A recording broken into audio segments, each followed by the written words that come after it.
guys, so we're back again, book time. Chapter today is called Heaven for Cars. So what I want you to do today, your work, is to write a description of the car chase that I'm about to read you. Now you can do this into your book or straight onto Seesaw if you'd like. So let's begin.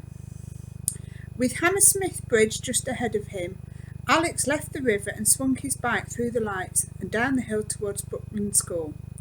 The bike was a Condor Junior Road Racer, custom built for him on his 12th birthday.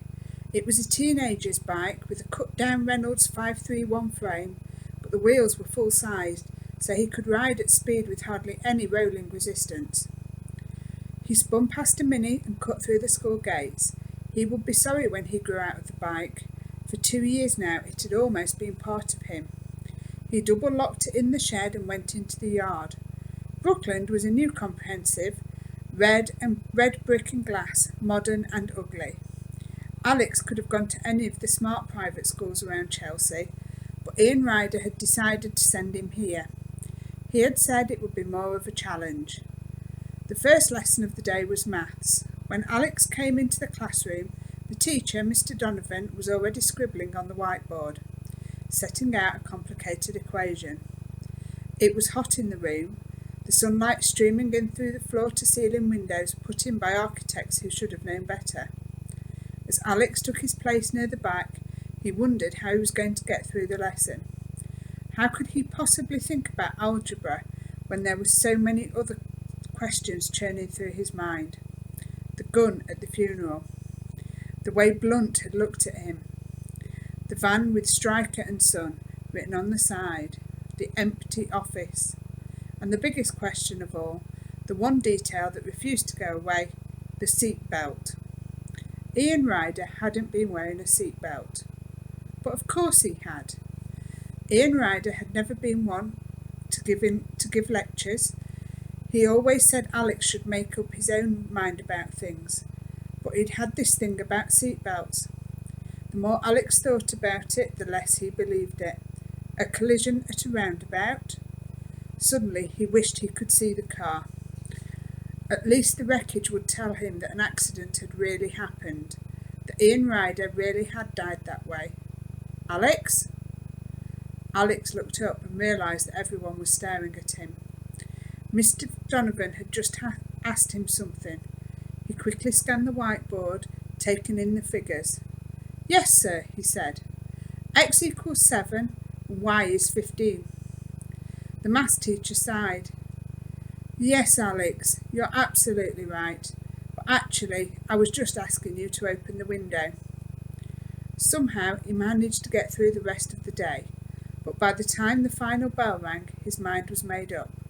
While everyone else streamed out, he made his way to the secretary's office and borrowed a local directory. What are you looking for? The secretary asked. Jane Bedfordshire was a young woman in her 20s, and she'd always had a soft spot for Alex. Breakers' yards. Alex flicked through the pages. If a car got smashed up near Old Street, they'd take it somewhere nearby, wouldn't they? I suppose so. Here, Alex had found the yards listed under car dismantlers, but there were dozens of them, fighting for attention over 4 pages. Is this for a school project? The secretary asked. She knew Alex had lost a relative, but not how. Sort of. Alex was reading the addresses, but they told him nothing. This one's quite near Old Street, Miss Bedfordshire pointed at the corner of the page. Wait. Alex tugged the book towards him and looked at the entry underneath the one the secretary had chosen. J.B. Stryker, Heaven for Cars. J.B. Stryker Auto Breakers, Lambeth Walk, London. Call us today. That's in Vauxhall, Miss Bedfordshire said. Not too far from here. I know, but Alex had recognised the name. J.B. Stryker. He thought back to the van he had seen outside his house on the day of the funeral. Stryker and Son. Of course, it might just be a coincidence, but it was still somewhere to start. He closed the book. I'll see you, Miss Bedfordshire. "Be careful how you go," the secretary watched Alex leave, wondering why she had said that. Maybe it was his eyes, dark and serious. There was something dangerous there. Then the phone rang and she forgot him as she went back to work. JB Strikers was a square of wasteland behind the railway tracks running out of Waterloo Station. The area was enclosed by a high brick wall topped with broken glass and razor wire. 2 wooden gates hung open, and from the other side of the road Alex could see a shed with a security window, and beyond it tottering piles of dead and broken cars. Everything of any value had been stripped away, and only the rusting carcasses remained, heaped one on top of the other, waiting to be fed into the crusher. There was a guard sitting in the shed, reading the Sun. In the distance a crane coughed into life, then roared down on the battered Ford Mondeo, its metal claws smashing through the window to scoop up the vehicle and carry it away. A phone rang somewhere in the shed, and the guard turned round to answer it. That was enough for Alex. Holding his bike and wheeling it along beside him, he sprinted through the gates. He found himself surrounded by dirt and debris. The smell of diesel was thick in the air, and the roar of the engines was deafening. Alex watched as the crane swooped down on another of the cars, seized it in a metallic grip, and then dropped it into the crusher. For a moment the car rested on a pair of shelves. Then the shelves lifted up, toppling the car over and down into the trough. The operator, sitting in the glass cabin at one end of the crusher, pressed a button and there was a great belch of black smoke. The shelves closed in on the car like a monster insect folding in its wings. There was a grinding sound as the car was crushed until it was no bigger than a rolled-up carpet. Then the operator threw a gear and the car was squeezed out, metallic toothpaste being chopped up by a hidden blade. The slices tumbled onto the ground. Leaving his bike propped against the wall, Alex ran further into the yard, crouching down behind the wrecks. With the din from the machines there was no chance that anyone would hear him, but he was still afraid of being seen. He stopped to catch his breath, drawing a grimy hand across his face. His eyes were watering from the diesel fumes. The air was filthy as the ground beneath him. He was beginning to regret coming. But then he saw it. His uncle's BMW was parked a few metres away, separated from the other cars. At first glance it looked absolutely fine, the metallic silver bodywork not even scratched. Certainly there was no way this car could have been involved in a fatal collision with a lorry or anything else. But it was its uncle's car. Alex recognised the number plate. He hurried closer, and it was then he saw the car was damaged. After all, the windscreen had been smashed, along with all the windows on one side. Alex made his way round the bonnet. He reached the other side and froze. Ian Ryder hadn't died in any accident. What had killed him was plain to see, even to someone who had never seen such a thing before. A spray of bullets had caught the car full on the driver's side, shattering the front tyre, then smashing the windscreen and the side windows and punching into the side panels. Alex ran his fingers over the holes. The metal felt cold against his flesh. He opened the door and looked inside. The front seats, pale grey leather, were strewn with fragments of broken glass and stained with patches of dark brown. He didn't need to ask what the stains were. He could see everything: the flash of the machine gun, the bullets ripping into the car, Ian Ryder jerking in the driver's seat. But why? Why kill a bank manager? And why had the murder been covered up? It was the police who had brought the news, so they must be part of it. Had they deliberately lied? None of it made sense. You should have got rid of it 2 days ago. Do it now. The machines must have stopped for a moment. If there hadn't been a sudden lull, Alex would never have heard the men coming. Quickly he looked across the steering wheel and out the other side. There were 2 of them, both dressed in loose-fitting overalls. Alex had a feeling he'd seen them before, at the funeral. One of them was the driver, the man he had seen with the gun. He was sure of it. Whoever they were only a few paces away from the car, talking in low voices. Another few steps and they would be there. Without thinking, Alex threw himself into the only hiding place available, inside the car itself. Using his foot, he hooked the door and closed it. At the same time, he became aware that the machines had started again, and he could no longer hear the men. He didn't dare look up. A shadow fell across the window as the two men passed. But then, as they were gone, he was safe. And then something hit the BMW with such force that Alex cried out. His whole body caught in a massive shockwave that tore him away from the steering wheel and threw him helplessly into the back. At the same time, the roof buckled and 3 huge metal fingers tore through the skin of the car like a fork through an eggshell, trailing dust and sunlight. One of the fingers grazed the side of his head. Any closer and it would have cracked his skull. Alex yelled as blood trickled over his eye. He tried to move, then was jerked back by a second time as the car was yanked off the ground and tilted high up in the air. He couldn't see. He couldn't move. But his stomach lurched as the car swung in an arc, the metal grinding and the light spinning. It had been picked up by the crane. It was going to be put inside the crusher, with him inside. He tried to raise himself up, to punch through the windows, but the claw of the crane had already flattened the roof, pinning his left leg, perhaps even breaking it. He could feel nothing. He lifted a hand and managed to pound on the back window, but he couldn't break the glass, and even if the workmen were staring at the BMW, they would never see anything moving inside. His short flight across the breaker's yard ended with a bone-shattering crash as the crane deposited the car on the iron shelves of the crusher. Alex tried to fight back his sickness and despair and think of what to do. He had seen a car being processed only a few minutes before.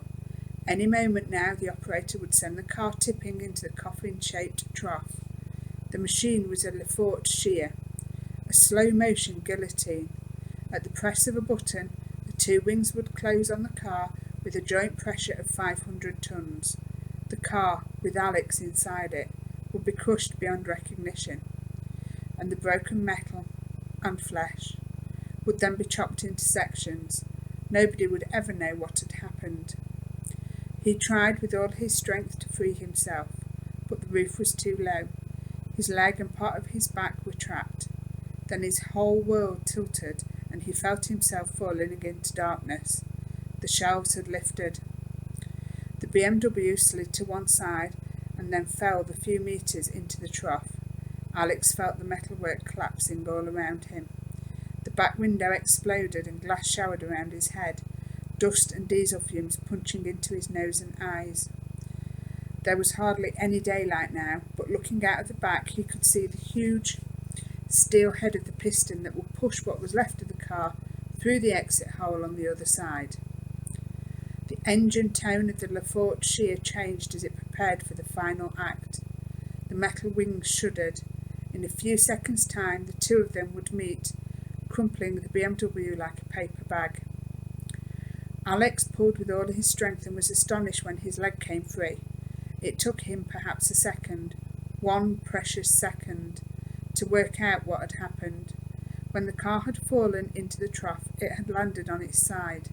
The roof had buckled again, enough to free him. His hand scrabbled for the door, but of course that was useless. The doors were too bent. They would never open. The back window. With the glass gone, he could crawl through the frame, but only if he moved fast.